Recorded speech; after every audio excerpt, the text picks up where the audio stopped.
কত রকম লম্বা ভুলে যান। এখন পাগড়ির কালার নিয়ে তর্ক করবার সময় নেই। সবুজ কালার নাকি লাল কালার বললো। আমি মনে করি কে কোন মাদ্রাসায় পড়েছে এটা ভাবার সময় এখন নাই। স্কুলে পড়ো, কলেজে পড়ো আর মাদ্রাসায় পড়ো, মাদ্রাসা ভিন্ন, পীর ভিন্ন, কে কোন পীরের ভক্ত, কে কোন পীরের মুরিদ, কে কোন শিক্ষকের ছাত্র,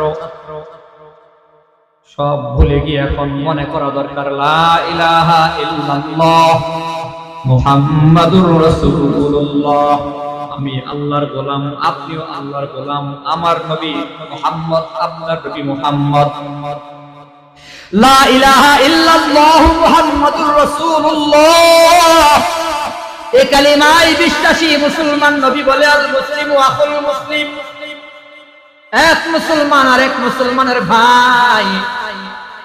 আল্লাহ তাআলা বলে ওয়াতাসিমু বিহাবলিল্লাহি জামিআ, আল্লাহর কোরআনকে সামনে রেখে তোমরা ঐক্যবদ্ধ হয়ে যাও। ওয়ালা তাফাররাকু, তোমাদের ভিতরে দলে উপদলে বিভক্ত কইরো না। কে সুন্নি, কে ওয়াহাবি, কে মাযহাবি, কে লা মাযহাবি, তারাবি নামাজ 8 রাকাত নাকি 20 রাকাত, এসব নিয়ে দ্বন্দ্ব করবার সময় এখন নাই। নাবিতে হাত দিবা নাকি বুকে হাত দিবা, এই দ্বন্দ্ব করবার সময় এখন নাই। এজন্যই তো এক বান্দা নাকি কপালে হাত দিয়া নামাজে দাঁড়াইছে। এক হুজুরে জিগাই কিরে কপালে হাত দিছিস কেন? কই নাবিতে দিল ভেজাল, বুকে দিল ভেজাল। আমি বুঝলাম সব ভেজাল আমার কপালেই ভেজাল। ভুলে যান নাই গোলা। 116 জন আলেমের লিস্টি করেছিল, আমার নাম 44 নম্বরে ছিল। ওই 144 আলেমের ভেতরে আমি দেখছি এমন কোন দল নাই যেই দলের আলেমের নাম নাই। তারা স্বৈরাচাররা লিস্ট করছিল 116 জন দুর্নীতিবাজ আলেম, এদেরকে গ্রেফতার করার জন্য আন্তর্জাতিক আদালতে পর্যন্ত তদবির করেছে। আমি দেখলাম ওই 116 এর ভেতরে সব দলের আলেমরা আছে, জামাতের আলেমরা আছে, চরমনের আলেমরা আছে, হেফাজতের আলেমরা আছে, সুন্নি দলের আলেমরা আছে, আহলে হাদিসের আলেমরা আছে, কুলিপুরি সাহেবের নাম আছে, এনায়েতুল্লাহ আব্বাসী সাহেবের নাম আছে, পীর সাহেব চরমনের নাম আছে, আমার নাম তো আছে 44 নম্বরে, হাফিজুর রহমান সিদ্দিক সাহেবের নাম আছে, আমি দেখছি গিয়াসউদ্দিন তাহিরি ভাইয়ের নামও আছে, মিজানুর রহমান আজহারী সাহেবের নামও আছে। তার মানে নষ্ট, বেঈমান, নাফরমান, ইসলামের দুশমনদের নজরে সব আলেমকে তারা এক কাতারে চিনে, জানে, দেখে, যখন যারা সুযোগ পায় তারে পকেটে রাখে, আরেকটারে পিটায়, জেলখানায় আটকায় রাখে। এক এক করে সব আলেমকেই তারা শায়েস্তা করবে। এটাই হলো তাদের চূড়ান্ত মিশন এবং মিশন। আমরা বুঝি না ওদের কাছে কে তাহিরি, কে আনসারি, কে আব্বাসী, এরা আলাদা করে দেখে না, এরা লিস্ট জমা করে রাখছে, এক একবার এক একজনকে পিটাইবে সুযোগ পাইলেই। অতএব আমাদের দরকার এখন ঐক্যবদ্ধ হওয়া। কথা বলেন ঠিক কিনা? শাইখুল হাদিস ইবনে শাইখুল হাদিস আল্লামা মামুনুল হক চরমনার ময়দানে ঐক্যের ডাক দিছে, পরিষ্কার বক্তব্যে বলেছে ইসলামী যত দল আছে, রাজনৈতিক দল, অরাজনৈতিক দল, এখন সময় এসেছে সকল ঐক্যবদ্ধ হওয়ার। নাম বলে বলে বলেছে জামাত ইসলাম, আহলে হাদিস, সুন্নি, কওমি, দাওবন্দি, চরমনাই, হেফাজত, যত ইসলামী দল আছে, রাজনৈতিক অরাজনৈতিক, সকল মুসলমান ঐক্যবদ্ধ হওয়া এখন দরকার, আজকে দরকার, আগামীকাল সরকার গঠন করা দরকার। সময় নাই হাতে, এখন বাঁচবেন কই দিন নিয়ে? নির্বাচন খালি পিছাইবার কথা অনেকেই করে, আর এক দলে চাই নির্বাচন হয়ে যায়। আমার বক্তব্য হইল যারা চাই নির্বাচন হোক, তো আপনি না করেন কেন? আপনি দল গুছান তাড়াতাড়ি, অসুবিধা কি? সবাই গুছাইলেই না।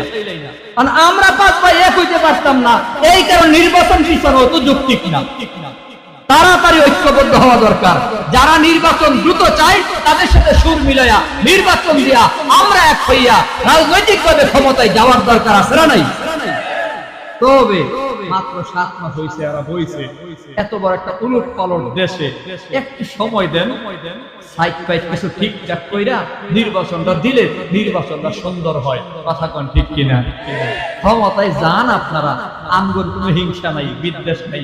তবে ইসলামের বিরুদ্ধে কথা কয়া আওয়ামী লীগ যেমন ক্ষমতায় থাকতে পারে নাই, নতুন করে যারা ক্ষমতায় যাবেন আপনারাও যদি মনে করেন ইসলামকে মাইনাস করে আলেমদের বিপক্ষে গিয়া আপনারা ক্ষমতায় খুব আরামে থাকবেন, আমি ছোট মানুষ একটা কথা বলে দেই, বর্তমান যুগে ক্ষমতায় যাওয়া যত সহজ, থাকা তত সহজ না। ওরা 16 বছর ক্ষমতায় থাইকাও 40 মিনিট সময় পাইছে না পালাইবার জন্য। সবাই কিন্তু পালাইতে পারে নাই, সবাই কিন্তু ভাবতে পারে নাই। এখনো ডে বাই ডে এক একজন ধরা পড়তেছে, কোন জায়গায় দরবেশ, কোন জায়গায় আউলিয়া, কোন জায়গায় আইনমন্ত্রী, একটারে ধরে তো আরেকটারে খুঁজে, এই কিন্তু ধরপাকড় চলতে আছে। পুলিশ কিন্তু এখনো শয়তান তালাশ করতে আছে, শয়তান যে কয় আছে।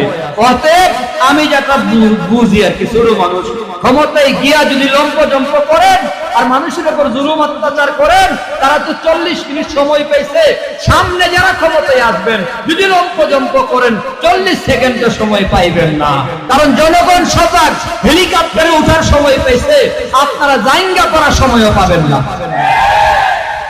অর্থাৎ ক্ষমতায় যাওয়ার লাগে তাড়াহুড়া না কইরা নিজে আগে শুদ্ধ হয়ে এরপরে ক্ষমতায় যান, কারণ গিয়া কিন্তু বেশি দিন থাকুন যাইত না। চেয়ারে বসা যত সহজ, থাকা কি এত সহজ। এখন যদি রফিকুল ইসলাম মাদানী আয়া পড়ে, আমি ছেড়ে দিব না? বৈশি দিককে যে একবারে ফজর পর্যন্ত আমি থাকতে পারবো, কোনো গ্যারান্টি আছে নাকি? কথা কয় না। এখন যদি আসমান থেকে ঢল বৃষ্টি শুরু হয়, তাহলে আমরা জায়গা ছেড়ে দেব না? বসা যত সহজ, থাকা তত সহজ না। সহজ হইলে 40 মিনিট সময় নাই। হেবিরির টার্গেট ছিল 2041 আগে ক্ষমতা ছাড়তাম না, দৈন্তাম নয় কান্না, সেনা প্রধান কই মাত্র 40 মিনিট। ওই রান্না বান্না কুচি খাইয়া লই, ওই পোলা বাইন আইতাছে, এরার খাওয়ানো শর্ট করবো, আপনি ভাগেন। আসলে খাবার শর্ট করছে, ঠিক নিয়ম। গিয়া দেয় যে হাজার হাজার লাখে লাখে মানুষ ঢুকিয়ে গেছে গা, রান্না করছে মাত্র 40 জন। দাওয়াত ছাড়া এত মানুষ, এটার নামেই ক্ষমতা। ক্ষমতার বিপরীত হলো জনতা। কথা কন ঠিক কিনা? ক্ষমতা বলে এটারই, জনতা লগে আছে তো ক্ষমতা, জনতা লগে নাই তো ভাগেন, যেখানে পারেন হ্যানে গিয়ে ঘুমান। সাবধান। আমি একটা বিষয় খুব ভাবছি, পৃথিবীতে এত দেশ, ভারতে জায়গা হইল কেন, আবার নরেন্দ্র মোদীর বাড়িতে কেন? এই ভাবনা একটা জবাব পাইছি। কি জবাব আপনারা বলুন? আমার অ্যানালাইসিসে হলো, বিগত 16 বছরে সবচেয়ে বেশি নির্যাতন করছে আলেমদের উপর। কথা কোন ঠিক কিনা? সবচেয়ে বেশি জুলুম করছে আলেমদের উপরে। শাইখুল হাদিস ইবনে শাইখুল হাদিসকে 3 বছর জেলখানায়, ছোট মানুষ রফিকুল ইসলাম মাদানী বাচ্চা মানুষ, এইটারও রাখছি জেলখানায়। যারে পাইছে হেরেই ধরছে। আলেমদের উপরে অত্যাচার জুলুম নির্যাতন করছে, আলেমদের দুশমন বানাইয়া নরেন্দ্র মোদীর বন্ধু বানাইছে। আমার মনে হয় আল্লাহর খেলাটা এটাই, আলেমরা তো ভালো না, ভালো লইয়া থাকতে। ওই আমি তো ভালো না, ভালো লইয়া থাকতে। ভালো পাইছে নরেন্দ্র মোদীরে, আর পোলাবেনও গান বানাইছে, মোদীর বউ নাই, হাসিনারও জামাই নাই। ঠিক নেই? সবাই একসাথে গাও, ঠিক নিও।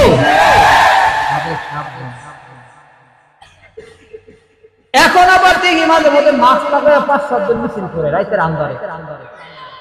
আরে কি হইল রে? ঘোড়া কিমরি কামড়ে এদেরকে। মিয়া গাঞ্জা খাও তুমি, তোমার নেত্রী তোমার পালাইয়া পলাই গেছে গা, আর তুমি কি লেগে যে বাইরে পুলিশের বাড়ি খেবার লেগে? খেলা তো শেষ, আর কি খেলবা? মানুষ এখন সজাগ। একটা জিনিস খেয়াল করে, আমাদের মধ্যে যত দ্বন্দ্ব বিদ্বন্দ্বই থাকুক, একটা বিষয় আমি দেখছি, শেখ হাসিনা আইসা আবার ক্ষমতার চেয়ারে বসুক, এই ব্যাপারে কেউ সুযোগ দিতে রাজি না। কথা কোন ঠিক কিনা? অতএব আপার ভাইয়েরা যারা আছেন, তওবা কইরা আমগো আলেমের লগে চলে আসেন, আমরা মাফ করে দেব ইনশাআল্লাহ। তওবা করে ফেলুন। তো বলতেছিলাম আমাদের এক হওয়ার দরকার আছে না নাই? জোরে কোন। আমরা যদি এক থাকি, নবীর বিরুদ্ধে কথা বলার সাহস কোনো বেঈমানের হবে না। কথা বলেন ঠিক কিনা? নবীর চরিত্রের সনদ বয়ান করছে কে? করেন নাকি? আর কাফের বেঈমানরা নবীরে গালি দেয়। আরেকটা দুঃখের জায়গা, নবীর যুগে আবু জাহাল, আবু লাহাব, উতবা, শাইবা কাফেররা কখনো নবীরে 2-3টা শব্দের বেশি গালি দিতেন না। হয়তো নবীরে পাগল বলতেন, মাজনুন, আর না হয় নবীরে জাদুকর বলতেন, কাহেন। আর একবার শুধু নবীরে বলছিল, নবীর ছেলে যখন মারা গেছে তখন কইতো যে আবতার, নির্বংশ, এই শব্দগুলো বলতো নবীরে। বলতো পাগল, আর বলতো জাদুকর, আর বলতো নির্বংশ। এগুলো বলার পেছনে তাদের কাছে যৌক্তিক কারণ হলো, পাগল বলতো এই কারণে তারা সারা জীবন ভর যা শুনে আসছে মুহাম্মদ নবীর ব্যতিক্রম বলে। তো সমাজে একটা লোক যদি হঠাৎ করে ব্যতিক্রম বলে, তো সমাজের লোকেরা স্বাভাবিকভাবে মনে করবে লোকটা পাগল। করবে না? স্বাভাবিকভাবেই তাদের কাছে যৌক্তিক কারণ ছিল, মুহাম্মদ নবী নতুন নতুন কথা কয়, অতএব এটা পাগলের প্রলাপ। পাগল ছাড়া নতুন কথা কেউ কয় না। সমাজে যেই কথা নাই এই কথা যে কয় লোকটা পাগল। চিন্তা করেন, পাগল বলতো। 2 নাম্বার জাদুকর বলতো। জাদুকর বলার কারণ হলো মুহাম্মদ নবী নতুন কথা কয়, আমরা টাকা দেই, পয়সা দেই, নারী দেই, ক্ষমতা দেই, চেয়ার দেই, পজিশন দেই, তারপরও আমাদের পক্ষে লোক থাকে না। মুহাম্মদ নবী কি জানি বিড়বিড় করে খালি তেলাওয়াত করে, আমাদের লোক দিয়া মুহাম্মদ নবীর হাতে ধইরা কালিমা পড়া মুসলমান হয়ে যায়। আসলে মুহাম্মদ বড় জাদুকর। তো জাদুকর বলার পেছনে তাদের কাছে যুক্তি ছিল। আবতার, নির্বংশ বলছে কেন? ওই মুহাম্মদ নবীর যেহেতু ছেলে নাই, এখন বংশের বাতি জ্বালাইব কারা? এই কারণে তারা নির্বংশ বলতো। তারপরেও আশ্চর্যের বিষয়, কথাগুলো কেন বলছি মনে রাখেন, তারপরেও আবু জাহাল কোনদিন আমার নবীকে বদমাইশ বলে নাই। আবু জাহাল কোনদিন আমার নবীকে দুশ্চরিত্র বলে নাই। আবু জাহাল কখনো আমার নবীকে চুর বলে নাই। আবু লাহাব কখনো আমার নবীকে ডাকাত বলে নাই। আবু জাহাল, আবু লাহাব, উতবা, শাইবা কাফেররা, নবীর যুগের কোন কাফের আমার নবীকে বদমাইশ বলে নাই, দুশ্চরিত্র বলে নাই, নারী লোভী বলে নাই। এ জাতীয় বাজে শব্দে নবীরে ওই যুগের কাফেররা গালি দেয় নাই। কিন্তু আমাদের কপাল কত খারাপ, আজকে মুসলমানের দেশে ৯৯% মুসলমান, যে দেশের ভেতরে, যে দেশের মানুষ বর্তমানে 100% স্বাধীন বলে দাবি করে, সেই দেশের ভেতরে আমার নবীকে এখনো দুশ্চরিত্র বলে গালি দিয়া সে তৃপ্তি আরামে এসি রুমে বসে বসে শিক্ষা কমিশনের সদস্য থাকবে। আর মুসলমানের সন্তানেরা নবীর উম্মতটা মেনে নেবে, এটা কখনো সম্ভব হবে না। যদি তারে দ্রুত গ্রেফতার করে বিচার না করা হয়, তাহলে দেখহীন আলটিমেটাম হলো রাস্তায় তারা যেখানে পাওয়া হবে সেখানেই তাকে ফিরে দেওয়া হবে।